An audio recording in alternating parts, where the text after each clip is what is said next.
Masih belum nggak? Baik. Assalamualaikum warahmatullahi wabarakatuh. Perkenalkan, nama saya Bang Ibu Tulas Komanda 318 dari kelas IF0303.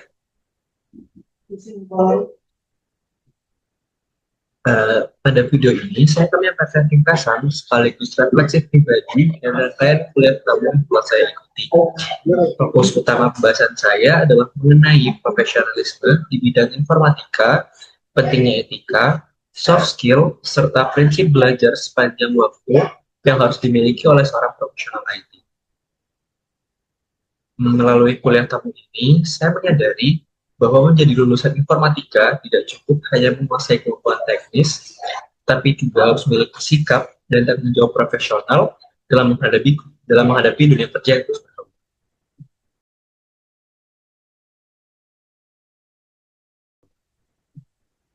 Baik, kita mulai dari kuliah tamu yang pertama, yaitu membahas tentang peran profesional IT di bidang kesehatan, khususnya di lingkungan rumah sakit.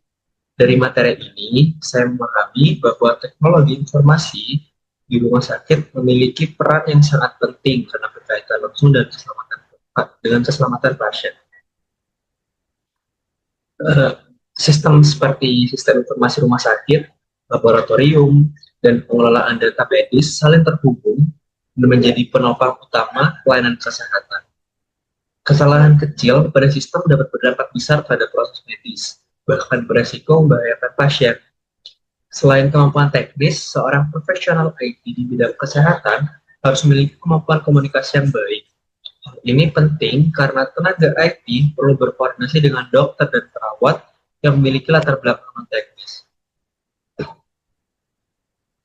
Yang paling ditekankan dalam kuliah ini yaitu etika. Data pasien merupakan data yang sangat sensitif dan tidak boleh diakses tanpa kepentingan medis. Rasa ingin tahu tanpa alasan yang jelas merupakan pelanggaran etika yang serius. Prinsip utama yang harus dipegang adalah keselamatan pasien sebagai prioritas utama.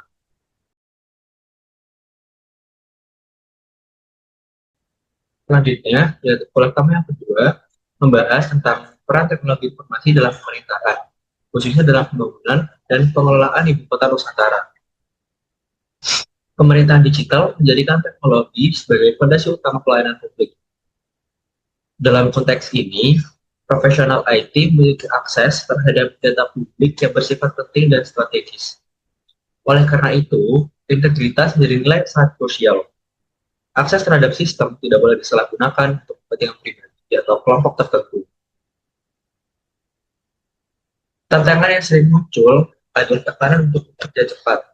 Misalnya, karena target tertentu, namun profesionalisme diuji ketika seorang praktisi IT tetap mematuhi standar keamanan dan prosedur yang berlaku, meskipun berada di bawah tekanan.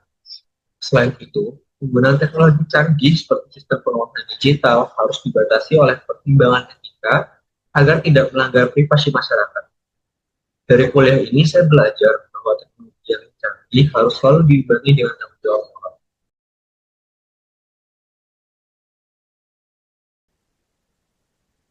Selanjutnya, kuliah tamu yang ketiga tentang industri teknologi dan karakter profesional. Kuliah tamu ketiga ini memberikan gambaran tentang dunia industri teknologi dan pentingnya karakter dalam membangun karir. Dari materi ini, saya memahami bahwa perjalanan jadi profesional IT tidak selalu mudah.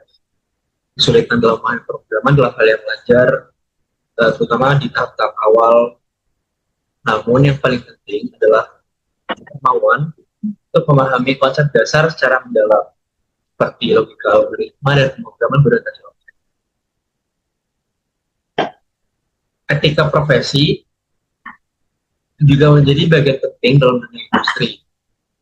Perlindungan data pengguna, penggunaan enkripsi, serta pengelolaan bertanggung jawab merupakan nyata profesionalisme. Selain itu, perbedaan budaya kerja antara startup dan perusahaan besar menunjukkan bahwa soft skill seperti komunikasi, kerjasama tim, dan kemampuan beradaptasi sangat dibutuhkan. Terkait perkembangan kecerdasan buatan, saya memahami bahwa AI bukanlah pengganti manusia, tapi alat bantu untuk mempermudah masalah kita. Peran manusia tetap penting dalam memahami konteks, mengambil keputusan, dan memastikan solusi yang disarankan tetap aman dan etis.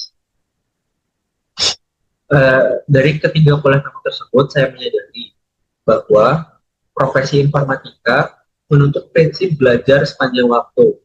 Perkembangan teknologi yang sangat cepat dan membuat pengetahuan yang dimiliki hari ini bisa menjadi tidak relevan jika tidak terus diperbarui. Prinsip belajar sepanjang waktu hanya terlihat jelas di berbagai sektor. Di bidang kesehatan, profesional IT harus terus mengikuti perkembangan teknologi medis dan keamanan data. Dan di pemerintahan, regulasi dan sistem digital terus berkembang. Sementara di industri, kemampuan untuk beradaptasi dan teknologi itu menjadi kunci keberlangsungan karir.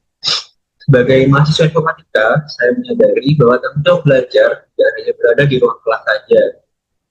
Untuk kedepannya, setiap orang membiasakan diri untuk belajar secara mandiri, aktif dalam komunitas teknologi, serta terus mengembangkan soft skill seperti komunikasi, etika kerja, dan manajemen waktu. Sebagai penutup, rangkaian kuliah kamu ini memberikan saya pemahaman bahwa profesionalisme di bidang informatika tidak hanya ditentukan oleh kemampuan teknis, tetapi juga oleh sikap, etika, dan komitmen untuk terus belajar. Dengan menjadikan prinsip belajar sepanjang waktu sebagai bagian dari kehidupan, saya berharap dapat menjadi profesional informatika yang tidak hanya kompeten secara teknis, tapi juga memiliki integritas dan tanggung jawab sosial. Mungkin begitu saja untuk video kali ini. Kurang lebihnya saya mohon maaf. Wassalamualaikum warahmatullahi wabarakatuh.